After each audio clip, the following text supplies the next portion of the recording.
I actually knew it was going to work in some weird way. I could tell by the very first official practice, which is the one where we had Mikey finally come in and play bass, and we were basically kind of a full band at that point, more or less. I actually knew right away. You kind of feel it in your stomach. I don't know if other bands that have made it feel it when they have that practice, when they write those first songs, but I had a very strong feeling about it, and I just believed in it. I knew it was going to work. So why did I want to be in a band? It was kind of a secret passion. I had been an artist for a while, and then there was these tragic events that happened to everybody, and it made me realize that I wanted to do something with substance. So I turned to music because it was this kind of secret passion I had, and I said, let me just try it. I mean, may get hit by a bus tomorrow, so let me see what it's like. I don't want to spend my whole life regretting not ever starting a band. And so that's what made me want to start it, but how I knew it was special was a gut feeling.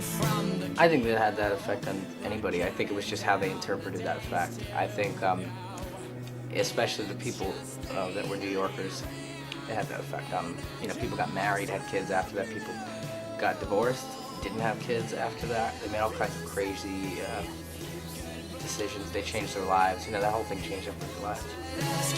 Like being in this band and being in a band that like people have heard of doesn't change the fact that you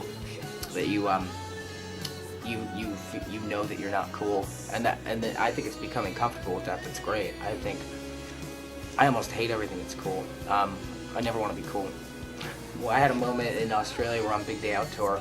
It was a really tough tour for us. We only had really befriended a few people, like the Killers and Muse. And then the rest of the vibe on the tour kind of just felt like we were the kids in the back of the class wearing black that nobody wanted to hang out with. That we didn't have pointy shoes, we weren't cool enough to hang out. And it was before the biggest show on the tour. And I was washing my face in the sink. I looked in the mirror and I was like, "You're still uncool." And I was really happy with that revelation. And you're never going to be cool, so stop trying. And I had one of the best shows of my life that day.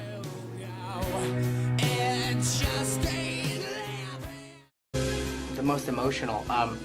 It actually happens more often than people would probably think. It could happen literally 5-6 times on a tour. I had a lot of moments on Project on Project Revolution in the States with Linkin Park, which was to me the best tour for a lot of reasons. A couple of them being like really discovering yourself and your band again, and remembering what it is that made you special in the first place, feeling like you have something to prove, meeting the woman that I was going to marry. Like all these factors made every single show, all that stuff went through my head every day on stage, and I had some very intense moments. I had moments just breaking lights, throwing things, making bold claims. I really missed making bold claims. Who's better than us? Like I'd be standing in front of a spark shower yelling, who's better than us? Because right at that moment, that's what I felt like. Who's better than us right now? Making all kinds of teenage boys take their shirts off and swing over their head like animals. I had a really crazy time.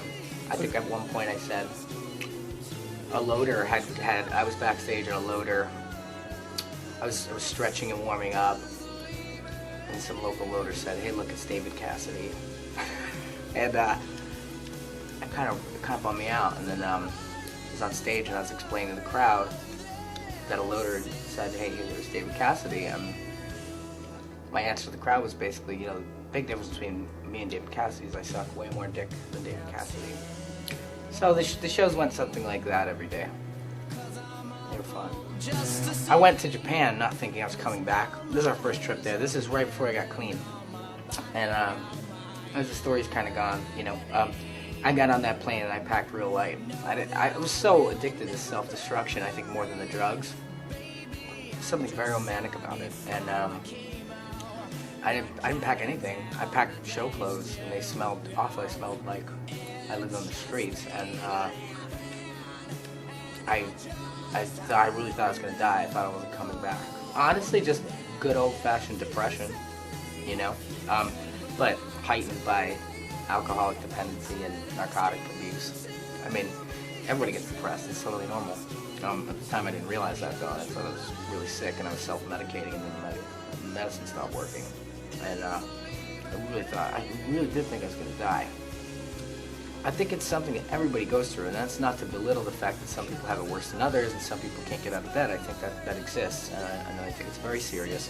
But I notice a lot of people think that they can solve their problems with antidepressants, and that I've noticed being a bigger issue. Like, it really strips people of who they are. Like, all your quirks, all your problems, even your depressions and your failures, that's what makes you you. And there's a lot of drugs out there that'll take that away from you.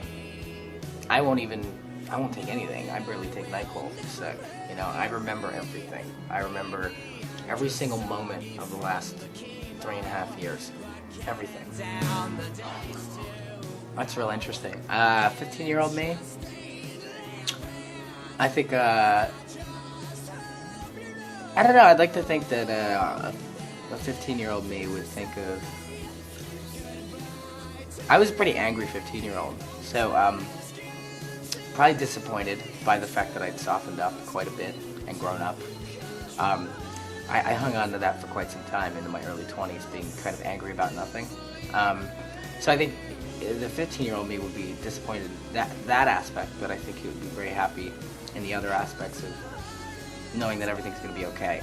That I will go on to make something out of myself. I think that was my biggest fear at 15, is that I was going to be some sort of like failure or stuck, being invisible, and not making an impact. And, you know, especially like, you know, meeting somebody you love more than anything in the world, wanting to get married. I think a 15-year-old me would never have thought that possible. So I think he'd be happy to know that it all works out in the end.